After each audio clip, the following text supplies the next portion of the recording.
Hello, everyone. It's your girl, Gabrielle. Welcome to a brand new episode of Hot Topics. So, I have been doing this web series for a while now, but if you are just tuning in, let me tell you what we're about. So, this is a web series where we like to talk that real talk. We like to talk about things that we keep to ourselves or we only talk about with our doctors or our friends. We talk about things that we like to keep in close circles. Well, we like to take those things and put it all out in the open. And we tend to focus on certain topics. We tend to focus on things in education, employment, physical health, mental health. We just had some topics on financial literacy, on divorce. Um, so we've had a variety of discussions on topics. And I am very much looking forward to this topic too today because if you've been watching our previous episodes, we've been talking a lot about ADHD or attention hyperactivity. No, attention deficit hyperactivity disorder. There's been several episodes on that, and today we're doing it again. So this time we're going to get into the nitty gritty of the disorder. So the name of this episode is, simply put, what is it? What is ADHD? What is this? What is this disorder? There's so much talk and buzz and this and that. And what is it? We are going to break it down for you today. Apparently, March is ADHD month here on Hot Topics. So let's get right to it. So I have a guest with me who is going to help me with this discussion. She is going to sit on the hot seat and she is going to take the fire. And I'm going to tell you who she is. So her name is Dr. Nerissa Bauer, and I can't wait to tell you about her. So let's get right to it. Who is Dr. Nerissa Bauer? Let me tell you who she is.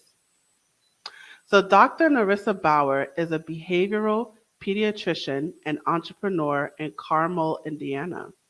She left academia in December 2018 after burnout. She has a part time behavioral health practice. She created Teach Me ADHD, an online course for families. She is the host of Let's Talk Kids Health live show on behavioral health and parenting. And she's the CEO of Let's Talk Kids Health LLC. She is also the spokesperson for the American Academy of Pediatrics. Short and to the punch. All right, so I'm excited. Let's get right to it. I'm going to bring her to the stage. Hello, Dr. Barr. How are you doing today? I'm so good. Thanks for having me. Yeah, awesome. So let's get right to it. I can't wait to have this discussion. So let's start off with an easy question. What is ADHD? Well, that's a great question. ADHD stands for Attention Deficit Hyperactivity Disorder. And what it is quite frankly, it's a disorder that affects the brain and how people with ADHD think and learn. It doesn't mean that individuals with ADHD are stupid or incapable. It just means that they think a little bit differently. And you'd be surprised to know who has ADHD, right? There's so many people with ADHD. And it's a very common condition that I see as a behavioral pediatrician, but my colleagues who are general pediatricians, they also identify and manage a lot of children with ADHD.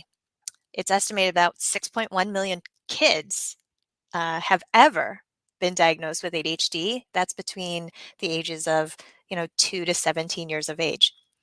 So it's very common.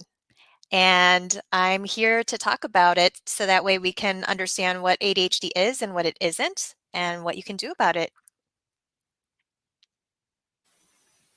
Awesome. So let's talk about the isn't. Tell me what ADHD isn't. Yes. So I think I want to just start off by saying that with all behavioral and mental health conditions, there's not a blood test, there's no imaging study, and I can't swab your throat to tell you whether or not you have a mental health condition. The best way that we do that, and if you were to see a professional who diagnoses these conditions, is that they're going to take a very long history, want to understand what's been going on, by who, how does it affect you at home and school? And then they'll also want to get some information from a lot of different people, not just from the patient, but from parents, from teachers, because the symptoms can look and feel like other things too. So sometimes ADHD can be confused for anxiety, learning disabilities, and other trauma, even. And so it's really important when I hear and meet a family for the first time, I really need to get my detective hat on. That's what I tell the kids. I really need to understand the context of what's been happening, how long, how it affects them, and then looking for patterns, because what we can see is just what the behaviors that um, individuals show us, but we really need to sort of understand what else is going on in the moment. And that's where helping us understand that by sharing thoughts and feelings and struggles is really, really important.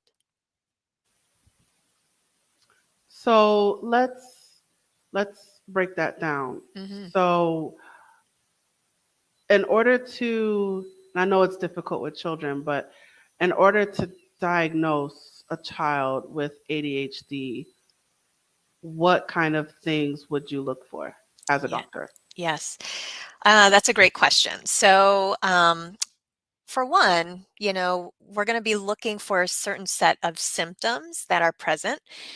Typically, before the child is, age 7.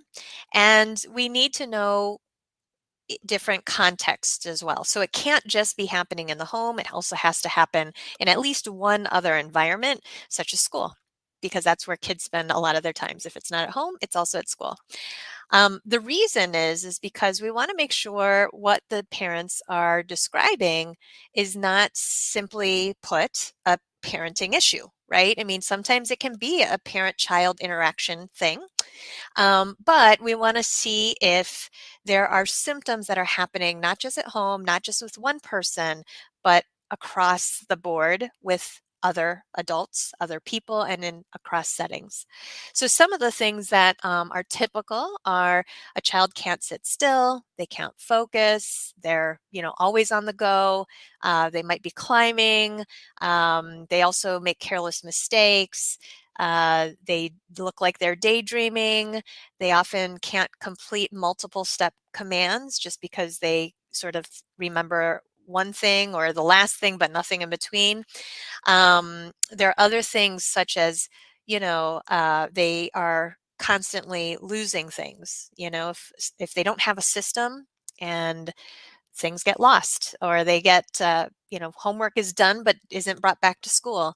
So in general, it's a bunch of different symptoms that physicians are trained to look for. And what we're really looking at are if a child or an individual meets what we call the, diagnostic criteria. So there's 3 types of ADHD. And so as we're listening to the history, we're really trying to see how long these behaviors have been in place and kind of what the evidence is for that. Could it be something else? And we always have to be looking, and not jumping to conclusions. We want to make sure that we know what we're treating, and we want to make sure that we get the data that we need. So that's why it's really helpful when parents might have a concern to bring in, copies of teacher emails or schoolwork, or anything else that they think could be helpful in helping the physician understand, you know, um, their concerns.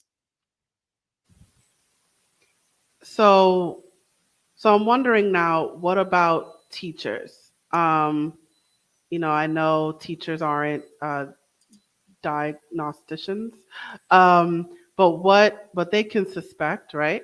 So what does it look like to a teacher? What does ADHD look like to a teacher? Yes, it's really important to get the teacher's input or daycare provider, childcare provider, again, whoever spends a lot of time with that child. And so, again, you're right. Teachers and other childcare providers cannot diagnose, but they absolutely are essential in helping provide additional information that the doctor can use, right? So, I think teachers are really great because they get to see a lot of kids the same age. And in one classroom, let's say, they might be able to tell, like, if a child has a particular hard time, sitting still, paying attention, staying on task. These are things that teachers are trained in. But because they have a whole classroom of similar age peers, they can also know, well, gosh, is it just today? Is it an off day for that child?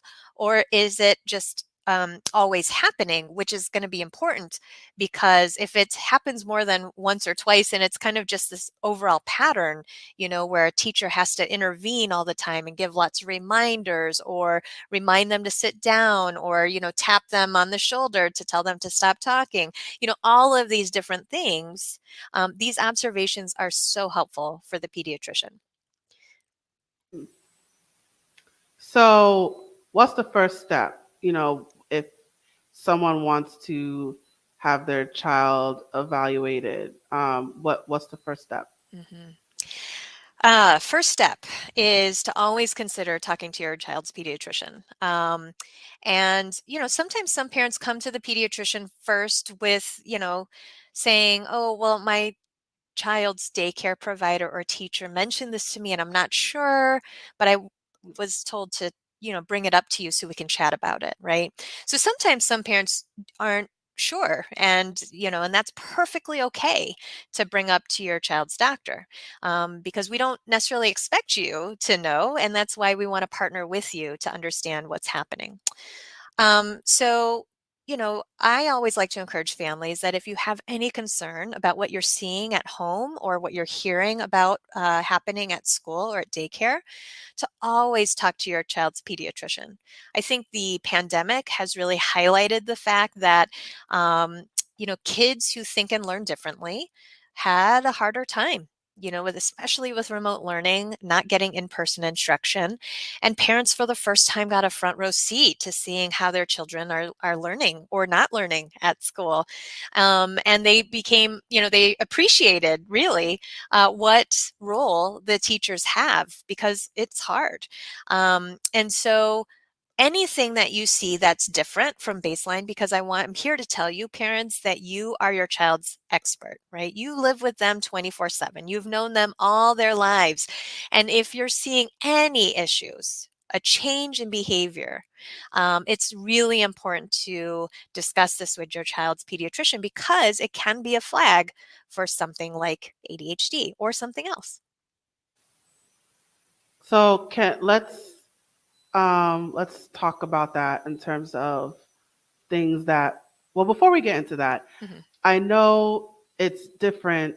Well, my understanding is that it presents differently in boys versus girls. Can you talk about that? Yes. Well, so I guess I'll start with saying that ADHD, or attention deficit hyperactivity disorder, actually is an umbrella term, and there are three different subtypes. So a long time ago, depending on how old you are, it used to be called ADD, or ADHD, and now we just categorize it all by ADHD. But the way that we distinguish the different subtypes is by um, the symptoms that the child has or the individual has. So the most one of them is hyperactive impulsive subtype. So this is the child who's like always driven by a motor. They can't stay seated. They're fidgeting. They talk too much. They run, jump. They just are high energy and they can't play quietly. They're really loud and boisterous. Um, Typically, these children come to the pediatrician's awareness and the parent's awareness first. because they're typically younger kids, typically boys, but girls can be hyperactive as well. But a large majority of them are boys. And these are the kids that, because of their behaviors, it's a safety concern, quite frankly, and or sometimes it's just a disruption in the class. So around like preschool age is when we first start seeing some of those kids being diagnosed. The second type of ADHD is the inattentive type. Now, we see another spike in diagnoses kind of around the when children hit grade 3 and 4. The reason is because at that stage, kids are no longer learning to read, they're reading to learn. That's a very different skill, and you need to be able to recall information, apply it to much more complex tasks. And again, this is when we see kids who have a hard time paying attention. They might be looking like they're daydreaming. They don't seem to listen. They are easily distracted. They make careless mistakes. They're disorganized. They don't finish tasks. And, they might start something and then get onto something else, right? And so these individuals tend to have what we call that inattentive type. And I will say, again, can affect boys and girls. However, girls tend to have this subtype much more frequently. And then the last subtype, of which there are three, is the combined presentation. What does that mean? Well, that means that you simply have enough of the symptoms of both hyperactive impulsive as well as inattentive to meet criteria for the combined subtype. I will say, though, that the natural history of things tend to be that, that hyperactive impulsive symptoms can typically get less and less, especially as people age. But the inattentive symptoms continue. And so I will point out, Gabrielle, in answer to your question, girls and women tend to present a little bit differently than boys. Like I said, they're more inattentive. They also might be more perfectionistic, and they can mask symptoms in the classroom. They might seem to be put together. They try really, really hard to compensate. And then when they get home, it's just like, phew. So again, we need to be paying attention to what we see our children doing at both home and school, and then comparing notes about that. Hmm. So, so I asked you this before in the preliminary, but I'll ask it here. So, what's the difference? I'm just talking about children. What's the difference between normal child behavior and ADHD? Mm. Yes. So this is where the pediatrician or, the specialist comes in hand because, I mean, sometimes, people are like, well, isn't this just normal childhood behavior, right? And it'll depend, right? I mean, I think that's the key is that when you bring these symptoms up to your child's doctor, they've seen many, many kids across the lifespan, right? And so they know kind of what's typical at a certain stage of development and what's not. And so that's what we're trained in. And so um, there are a lot of things that a pediatrician is sort of thinking about when they're listening to your story, because again, we don't want to jump to conclusions, but it really kind of depends on what the main symptoms are. So for instance, if a kiddo is kind of having meltdowns and tantrums and moving all around and becomes aggressive, and they're maybe 3 or 4, sometimes the things that we need to rule in or out, not just ADHD, but also, is there a language issue? Is there any other delays in development which can cause frustration? You know, because if they can't, hold a pencil correctly, or tie a shoelace or unbutton something, it can cause frustration. We also know that if they're not sleeping well, right, it can cause us to be quick to anger, and kids have anxiety too. And again, nobody really comes to me saying, Dr. Bauer, I'm worried, I'm anxious. They actually come, with complaints or parent concern of mood swings, tantrums, irritability. And so, again, a symptom or behavior is just that. But it begs the question of what's really going on. And someone trained like a pediatrician can really look at the whole picture and look across the different settings and talk to the people they need to talk to really understand how that child's really doing. So now, is it safe to say that the difference between normal childhood behavior and ADHD is how it impacts their social functioning? So, how it impacts their ability to socialize with other kids or communicate their wants and needs or follow simple instructions. So, is it safe to say that it's the difference between the two, or the fine line really, is how it impacts their social functioning? Mm. I mean, I don't think I would go to that extent. I mean, certainly kids with ADHD, they can be impulsive. It can affect friendships or, how if they're intruding and they're not taking turns. Obviously, that can get really frustrating for their peers. But, at the hallmark of ADHD, we know it's more than just a behavior. Um, Problem. It's actually something that affects executive function. And it's also a problem of attention regulation. I often hear from parents saying, well, I don't think it's ADHD because he can focus on his video games or she can sit and read for hours. That must mean they don't have ADHD, right? And that's really a misnomer because while I just told you that some subtypes of ADHD is inattention, it's actually a problem or a problem of regulating attention. So kids with ADHD can pay attention, but it has to be something that they are super interested in, to get started. So, video games is a popular one, reading, arts and crafts, whatever it is, they're hyper focusing. But the problem is when they need to transition from a desired activity to a non-desired activity, that's when problems happen because they have a hard time really shifting attention from this thing that their brain is like really, interested in to something that's like boring, complicated, or just, not of interest. So it's not a necessarily a problem of inattention per se. It's a problem of regulating that attention, knowing, just because I'm sitting next to a window and there's a bird out there, but my teacher's talking, I need to pay attention to the teacher and not to the bird, right? So it's really trying to be able to make sure your brain is paying attention to what it needs to. And that's just one of the executive functions that's affected in ADHD.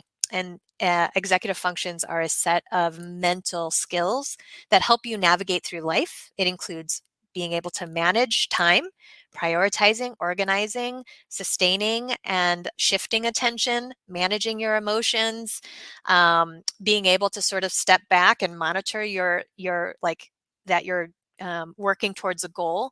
All of these things are impacted to some degree in individuals with ADHD. So there's a lot of misconception out there. And I think the first thing that parents should do is get education about it, talk to your child's doctor, get information from reputable websites, and then also share that information with your child. So, in talking to other people with ADHDs, a lot of there were, well, not a lot, but there were a few vocabulary words that came up. So I wonder if you can go into it. So one of it is neurodivergent or neurodivergence. Can you talk about that? Yeah, that's a newer term to describe, that there's a whole spectrum of ways that people think and learn and act, right? And so it's a more inclusive term that we use just to highlight, neurotypical kids without any, learning issue or attentional issue or special needs issue versus neurodivergent. So instead of special needs, we use that terminology neurodivergent just so that it encapsulates a lot of different conditions and um, things that lie along a spectrum. Hmm. All right. So executive functioning, Hmm. you just explained, Hmm. and what were the other big words? Dysregulation. Emotional dysregulation? Yes, Can you go into yes, that? yes. This, quite frankly, is something that I see a lot and bring kids to my attention because emotion regulation is a skill. So depending on, we all have emotions, right? I mean, that's what makes us human. And we have a part of our brain called the amygdala that processes all those emotions. When kids are young, and individuals with ADHD, they have difficulty with sort of expressing those emotions or handling those emotions, right? So when I say emotion dysregulation, what that means is that the individual doesn't have a good um, skill set yet to be able to sort of manage that emotion in um, a way to help them like calm down. So obviously, everybody gets upset, everybody gets frustrated, but to the degree that sometimes young kids, especially, they'll get so angry, they'll stomp, they'll cry, they'll scream, they'll make a big scene.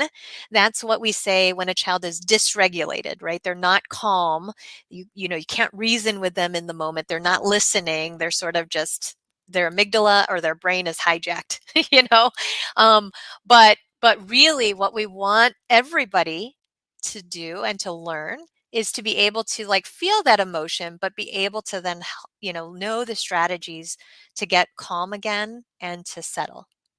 And just like we talk about, kids learning how to self-soothe them when we're talking in the setting of sleeping, just like with emotion regulation, we want kids to be able to experience those emotions because you can't stop them from feeling negative emotions. But we also want them to be able to regulate and learn, okay, in this setting, I need to, kind of keep it together. And how can I do that quickly without hurting other people and all of that. Hmm. Okay. So let's get into, well, before I say that question, um, are you born with ADHD? Yes. So it is a lifelong condition. So I do want to say that it's a chronic condition. Now, we don't really know exactly what causes it. It's not just one thing. We do know that it is highly heritable. So it runs in families. So when a child is diagnosed with ADHD, there's a high likelihood that at least one parent has ADHD themselves or it's within their family. So that is one way that we know that ADHD is caused per se. But there are other things too, like prematurity, low birth weight, head trauma. So again, there are lots of different causes, and there's not just one cause. So to answer your question, if it's passed down and it runs in the family, then yes, probably it was, you were born with it. But because it takes time for the symptoms to, sort of present, it might be diagnosed later. What about, can you attribute it to someone's upbringing? Like, is it very common, depending on your race or socioeconomic status, or maybe if you have a certain diet? Is it, does ADHD tend to show up in certain demographics? So that's a great question. I think it is non-discriminatory. So, and we certainly know that there has not been any research studies to prove that, diet in of itself or like pesticides or bad parenting cause ADHD. Um, that has not been proven. However, there are certain things that can make things harder to navigate and manage. And so that's why, as a pediatrician, when we ask parents about, their own childhood. We ask them about family history. Those are all important information for us to kind of understand what's the likelihood that this is ADHD. And then we also, more importantly, learn, how to then, where we need to start when we plan a treatment plan. Because there are lots of things that we can do for ADHD, not just medication, including, parent training. Because, and when you have an interaction with a child, you know, uh, parents need to know how to approach the situation and not necessarily make it worse, but how to help, um, help their child navigate through that difficult time, whether it be that they're super frustrated, they can't sit still. Like, how do we create those limits and also help them thrive while being loving and supportive? Hmm. Awesome. All right. So let's get right to the $1 million question. How do you treat it? What's the answer? What's the solution? Well, it's very dependent. So again, I teach a class called Teach Me ADHD, and it's really important that families understand that, there are lots of different options for the treatment. I think the default is, and a lot of parents worry, if we make the diagnosis of ADHD, that automatically means that my child needs to be on medication. I would preface that and say, yes, medications are a huge part of the treatment plan. However, when I talk with families, I need to know kind of where they are, how they feel about medication. I can't force anybody to be on medication, but we do know medication can work and really improve outcomes. The data suggests, though, that if parents, kind of have the information and the time to really think through the treatment options, they're much more prone to being open to starting different parts of treatment, with when they are presented with information and given the time to think through what makes sense for them and their child. So medication is one that we talk about, and I tell parents all the time, there's not necessarily like a yes, we must at this point, except for certain instances. For me, if I have a child who is super impulsive, that they're going to be the child that darts across the street, it only takes once to do that, and it could be a really bad outcome, right? So I talk with them about that. I also talk to them about the fact that, kids with ADHD, oftentimes because of their behavior, they're getting a lot of negative feedback, either from parents, teachers, peers, like, why are you doing this? Can't you sit still? Stop doing that.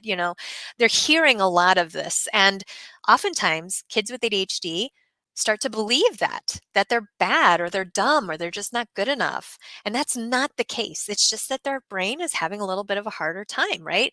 And so, kids with ADHD who are not met on medication, they sometimes, because it's definitely a brain-based disorder. It's not that they're trying to willfully do this, but they get that negative feedback that they begin to believe it, and their self-esteem just goes down the drain.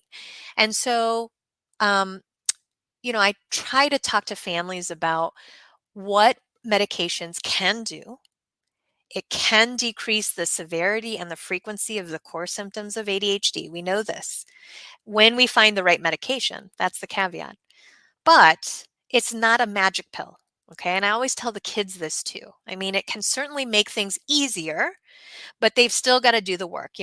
Medicines or pills don't teach skills. I mean, there's no medicine to teach a child how to automatically like prioritize and organize, without just doing it. And so and that's why medicine is just one part of the treatment. The second part, as I was alluding to, is behavior therapy. So again, kids with ADHD, they need to learn how to organize, prioritize, use their time wisely, how to, make and keep friendships, how to manage those strong emotions. And so a behavioral therapist can help with that, or an ADHD coach. And then there's also self-care strategies. So are you eating well? Are you fueling your body and your brain with the right foods? Are you sleeping well? Are you getting outside and getting exercise? Those are additional things that we can start doing today that really can impact how we feel and our mood and how well we can concentrate. And then there's also working with schools, right? So sometimes kids need something called an IEP or an individual education plan or a 504. They might need extra supports or accommodations in the classroom. And so, again, those are part of the treatment. We want kids to thrive in school. And so, working with teachers, working with tutors, working with learning specialists, in getting the kids this accommodations and teaching them in the way their brain needs to be taught is also really instrumental. And then lastly, parent education, parent training. That's a huge one, especially for our younger kids, the 3, 4, 5, 6, 7-year-old kids. What skills can parents have so that way when they're having to help their child navigate limits or learning to do homework or managing those strong emotions, then parents can be really supported by learning different ways of approaching the situation. Again, not to make it worse, but just to help support the child, as well as helping the parent deal with the stress. Hmm. Awesome, awesome. So I want to make sure I get this in before we close. I know you work with kids in like a group setting, right? Um, so how do you explain ADHD to kids? It's one thing talking to parents, but how do you explain this to a 6-year old, a 7-year old, an 8-year old? How do you explain this disorder? Yeah. I mean, I think the easiest way, and thank you for asking that, because I think as a behavioral pediatrician, it's super important to invite kids in to share what they're thinking and feeling. So part of the process is onboarding them, because if I have to ask them to start a medicine or if I have to ask them to see my friend, the therapist, right? That way they're fully invested. They have some understanding. It's not scary or overwhelming. I think oftentimes too, when we make the diagnosis and we say, oh, I think he or she has ADHD, I try to put myself in the kid's shoes, right? When you hear something like that, I mean, it can be super foreign to you, and you're like, "What is that? Oh my gosh, am I going to get rid of it? Did I do something? Did I am I going to have make other people get it? They might equate it to something like a cold because they don't know. They're seeing a doctor, and so." I really want to help kids understand what it is. Like I said, knowledge is power. And, I think one of the easiest things to remember when you're talking with kids in general is to just start by kind of being inquisitive and saying, remember that time when you told me that at school you have a hard time sitting still or a hard time remembering to raise your hand or stay in line? You can start by pointing those things out, those specific experiences that they've had. Then you can say something to the effect of, sometimes when I see that, that means that you have a brain that thinks and learns a little differently. And so I'll tell them, this means that we need to start working with your brain so that way we can understand how to help it so that you can be the best student and best kiddo that you can be. And so, you know, we're going to start working on this. And I do tell them, have you heard of ADHD? Sometimes some of the kids, depending on the child's age, school age children, I'll sort of um, talk to them and help them understand what that means by breaking down the word. So that's what we do in my class. We look at key words that we introduce week to week, and we talk about like what does it mean when you hear the word attention? What does that mean? What does it mean when hyperactive? What does that word mean to you? What does the word inattention mean to you? And so I ask for examples of that, and then I clarify. Like sometimes when I have a child who has who's hyper, I hear things like, they can't sit still, they're running all over, they talk really loudly, they climb up and down. Does this ever happen to you? Right? And so I pick apart the different words in that ADHD, and then I have them like identify or say, yeah, that happens, because in that way that it sort of makes it much more real for them. It's applicable to them. And I think that's the easiest way to help a child understand what we're talking about, is if we can try to tie it to something that they know or have experienced themselves. Hmm. So now I'm wondering um, if we can blame it on technology. Do you think there's a relationship between, because now we're in a more technically advanced world. There's a lot more. There's an app for everything, and we're on computers all the time, and the video games and the TV. So, do you think there is a correlation between all that technology and ADHD? Yeah, I mean, I would certainly say that it hasn't helped it. I would say that, whether or not it actually causes it, maybe. I think it's just really hard to say for sure, but you're right. We live in a tech-driven world where we're connected, and there's lots of positives to that. But there have been research studies by, others that show that even like when I was growing up, Mr. Rogers was really popular. And if you were to go back and watch that today, it's very slow paced. I mean, it's so like the pacing of that is so slow compared to now, where it's like boom, boom, boom, boom, boom. Everything's so fast. There's like all these lights and fancy things, and there's bells and whistles everywhere. And so, yes, of course, our brain is like sort of getting used to needing that stimulation. Um, so I would say that it certainly has definitely made it uh, kind of more commonplace and worse. But I would say that the jury is still out on whether it causes ADHD, because I feel like we're just, we're sort of like we're always like looking at our phones and all of that. And I think the bigger thing is that what we really need to be doing is to promote the in-person, face-to-face connection. That's going to be the most important. And just getting back to mindfulness. I mean, that's one of the treatments right now that's really gaining popularity, with like help with regulation of your emotions and stress, is really being able to just kind of, have some quiet and some acknowledgement of like stopping long enough to even be aware of what you're thinking and feeling is huge. And with technology and screens, it does make it harder to do that.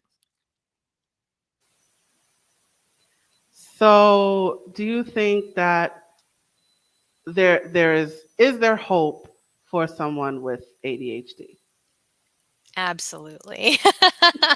Absolutely. I mean, I think one of the things that we cover in my first session with the kids is, we talk about what ADHD is, and we help them understand how it affects them at home and school and relationships, and then we talk about the fact that, ADHD is so common. There are so many people out there in the world that have ADHD.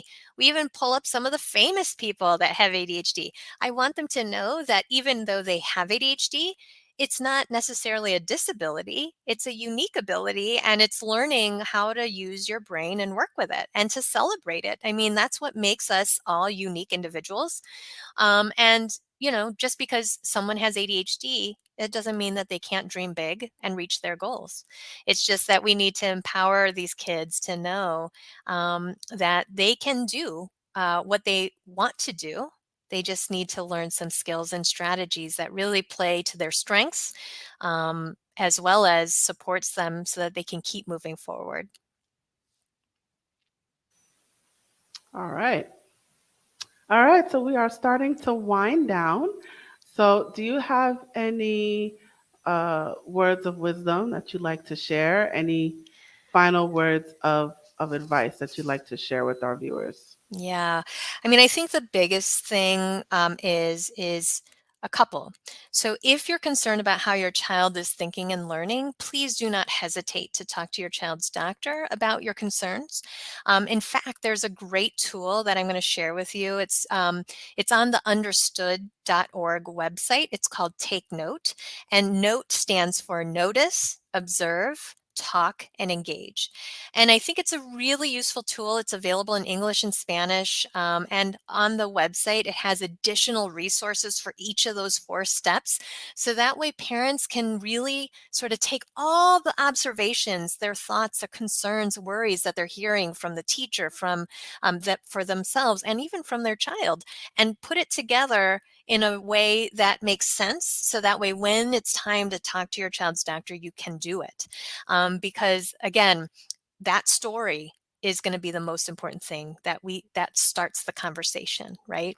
And you don't have to have fancy data points or anything like that. I mean, just don't be afraid to sort of raise those concerns, and that's what your pediatrician's there for. They can help discern, is this normal, is this not normal, or is this something else? And so you don't have to walk that journey alone. So that's number one. Number two is, get curious about things. So if you're seeing your child acting differently, behaving differently, struggling, you know, cue into that. Pause and say to them, I notice that you're having a hard time. What's going on? Tell me more about what's happening, and really get curious about that, because I think that's, when kids are struggling, they can feel a whole host of emotions. And I want you to start encouraging them to share what's on their mind. And by showing interest, by using that simple, tell me more, is going to be one way to make sure that they keep talking. Because sometimes if they say things, they come home, they're upset. They're like, oh, I'm so stupid. Or, I had such a bad day. Sometimes as parents, we want to say really quickly, oh my gosh, no, why would you say that? You're not stupid. I mean, that's just what we say as parents because, we love them. But when we do that, we inadvertently send the signal that, what you just said doesn't really matter. Right. And, I mean, I know as parents, we don't mean that, but I would rather you kind of rethink how you look at children's behavior as more of a signal for help, or a signal that, it's time to maybe start talking to them and investigating, like, what's going on here. So if your child is acting out, constantly forgetting things, or not doing as well on tests, looks withdrawn, just sort of come from it from the standpoint of, let's see what's going on here so that we can figure this out together. Awesome, awesome. All right, so Dr. Bauer, thank you so much for all that information. It was definitely very informative. I'm going to put your banner up on the screen. All right, so you guys, Dr. Bauer is all over social media. So I encourage you to go to her on social media and follow her, right? She is on Facebook, Instagram, Pinterest, YouTube, and LinkedIn. So go to every one of those accounts and follow her.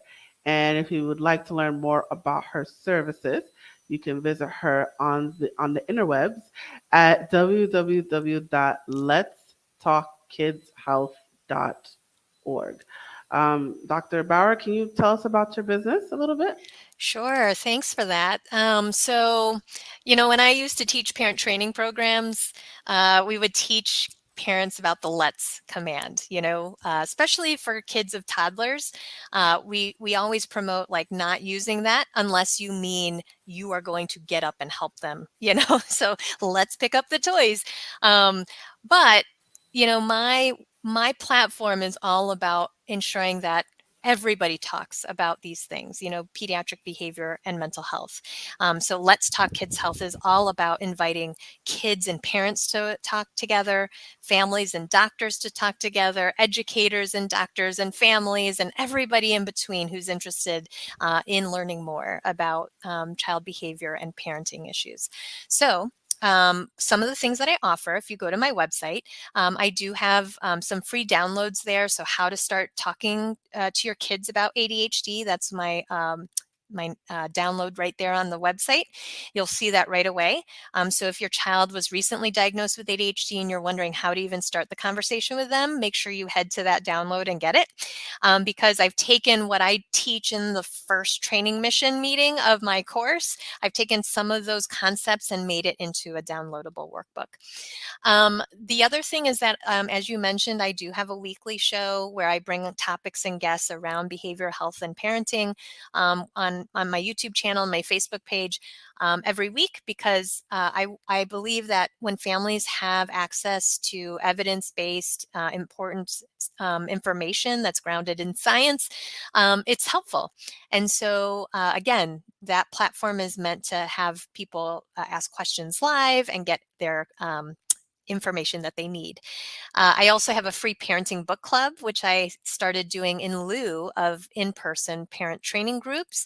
And that's been fun because over the past year, I've also now been able to interview some of the authors.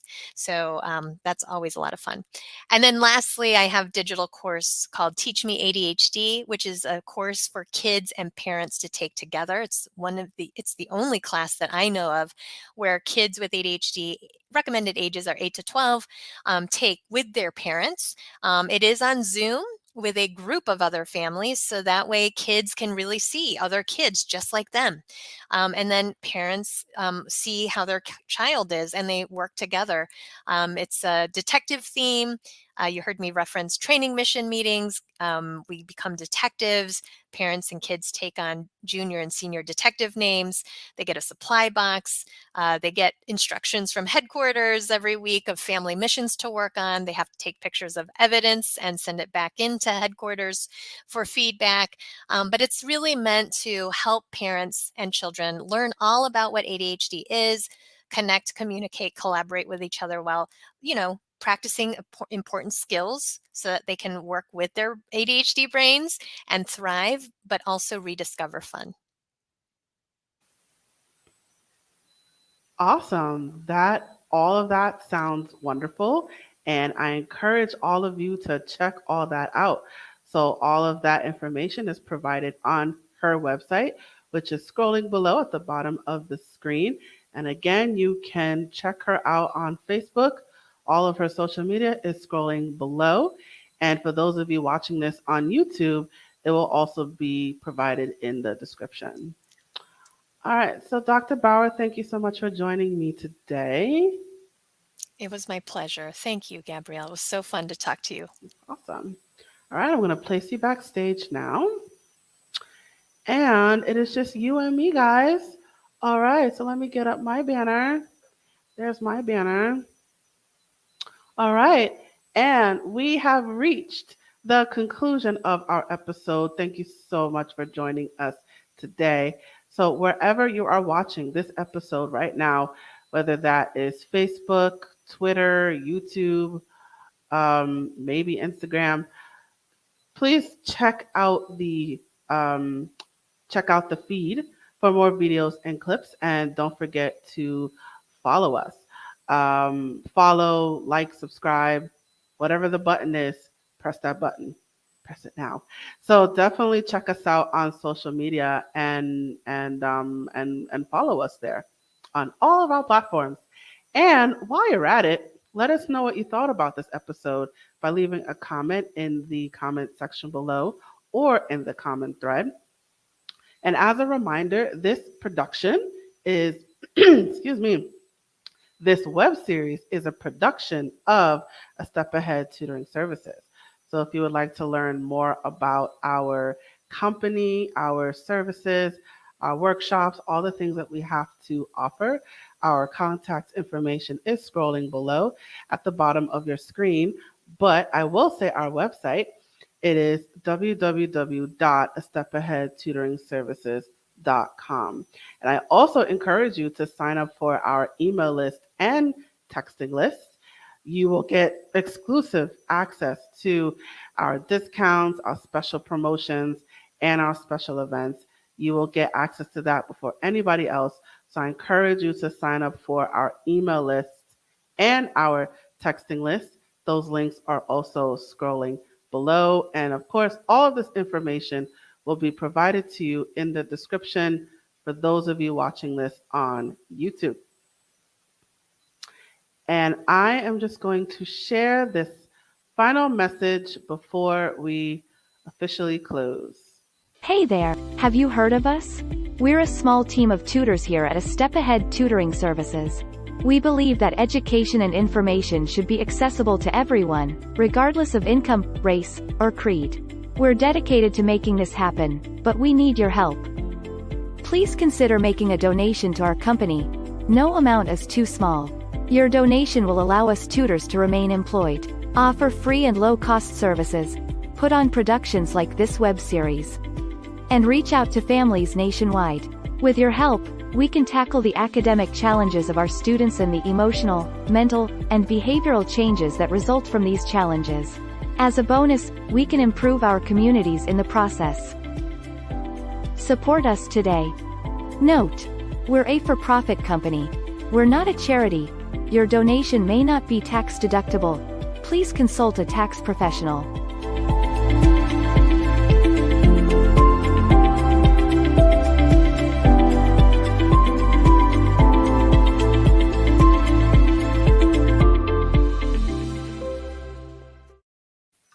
All right, thank you so much for joining us today. I look forward to seeing you at the next episode. And now I am signing off.